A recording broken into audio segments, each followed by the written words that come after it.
Halo semuanya, Assalamualaikum warahmatullahi wabarakatuh.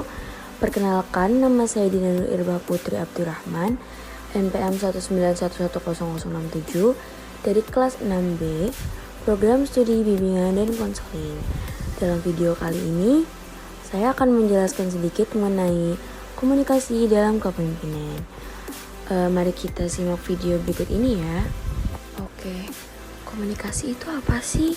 Komunikasi adalah penyampaian pesan dari komunikan dengan komunikator. Dalam proses ini, baik pembawa dan penerima pesan akan memakai tanda atau simbol yang sama. Komunikasi dideskripsikan juga sebagai proses penukaran informasi atau ide untuk mencapai pemahaman bersama. Komunikasi ini tuh sangat penting dalam berbagai segi kehidupan manusia, terlebihnya dalam hal organisasi. Oke, untuk selanjutnya yaitu ada komunikasi kepemimpinan. Proses komunikasi yang dilakukan pemimpin atau sebagai komunikator kepada bawahan organisasinya, yaitu komunikan. Dalam penerapannya, pemimpin itu dapat menggunakan berbagai macam jenis komunikasi kepemimpinan yang sesuai dengan gaya masing-masing yang dipengaruhi oleh banyak faktor. Di sini juga saya akan menjelaskan komunikasi yang tepat dalam kepemimpinan. Dalam proses komunikasi yang efektif, secara tidak sengaja meningkatkan kadar hubungan interpersonal. Sering sekali komunikasi itu dilakukan bukan untuk menyampaikan informasi atau mempengaruhi sikap semata, tetapi sebaliknya, kadang-kadang terdapat maksud implisit, yakni untuk membina hubungan yang baik. Seorang pemimpin harus meningkatkan kemampuan komunikasi yang efektif, yang mencakup pemahaman komunikasi yang baik, iklim budaya pendukung organisasi, dan perhatian yang baik dapat meningkatkan keefektifan komunikasi kepemimpinan dalam organisasi. Yang selanjutnya ada komunikasi yang tidak tepat dalam kepemimpinan. Yang pertama yaitu ada menimbulkan kesalahpahaman. Kesalahpahaman ini bisa saja muncul apabila masing-masing dari individu itu memiliki pemahaman dan persepsi yang berbeda dan tidak mampu menyamakan persepsi masing-masing antar individu.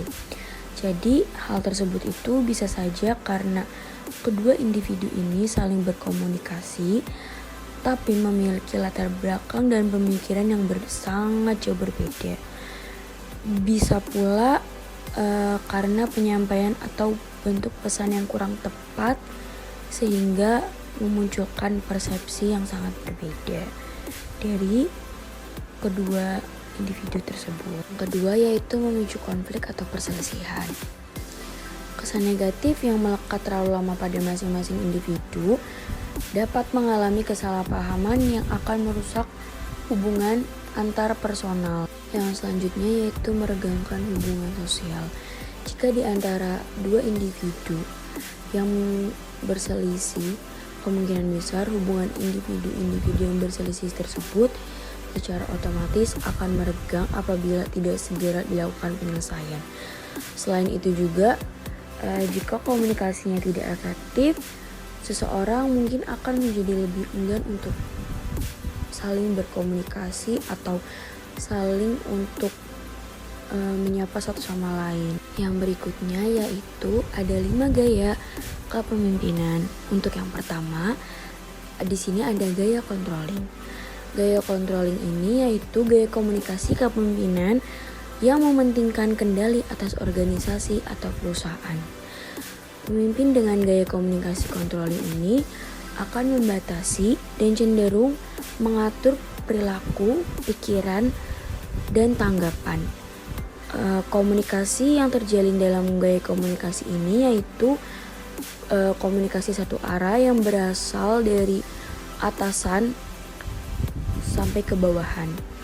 Komunikasi satu arah ini dilakukan pemimpin untuk mempengaruhi bawahannya untuk melakukan tugas yang sesuai dengan perintahnya. Yang kedua ada gaya equalitarian. Dalam gaya equalitarian ini, yaitu gaya komunikasi ini sangat mengedepankan aspek kesamaan dalam komunikasi. Komunikasi kepemimpinan jenis ini melakukan penyebaran informasi atau ide dengan arus dua arah, baik dari atasan ataupun bawahan maupun sebaliknya. Komunikasi kepemimpinan jenis ini juga dilakukan secara terbuka, yang berarti setiap anggota organisasi berhak mengemukakan pendapat. Pemimpin akan memberikan ruang bagi bawahannya untuk memberikan pendapat terhadap pengambilan keputusan organisasi atau perusahaan. Komunikasi ini berjalan santai tanpa adanya intimidasi.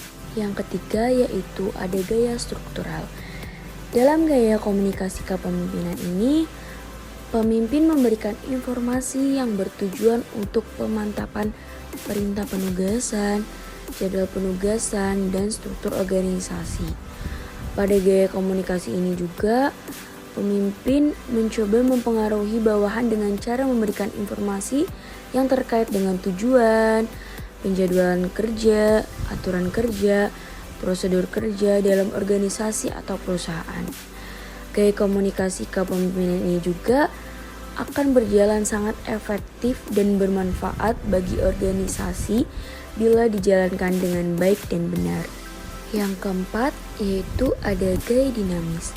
Komunikasi kepemimpinan gaya dinamis ini yaitu pelaku komunikasi akan bersikap lebih agresif dalam menyampaikan dan menangkap pesan.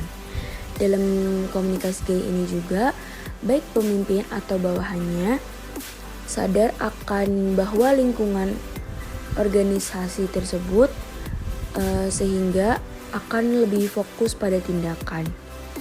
Dalam gaya komunikasi kepemimpinan ini juga bertujuan untuk merangsang pegawai untuk bekerja lebih cepat dengan hasil yang lebih baik. Untuk yang terakhir yaitu ada gaya relinquishing. Dalam gaya komunikasi tersebut, pemimpin memiliki sifat bersedia dalam menerima saran atau ide dari orang lain atau bawahan. Pemimpin juga bersedia menurunkan keinginannya dalam memberikan perintah dan mengatur bawahannya.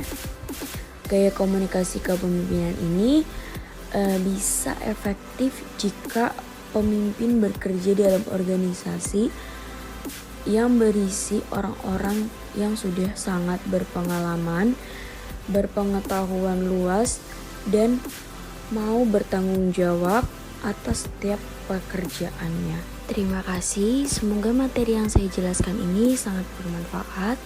Sekian dari saya, kurang lebihnya mohon maaf. Assalamualaikum warahmatullahi wabarakatuh.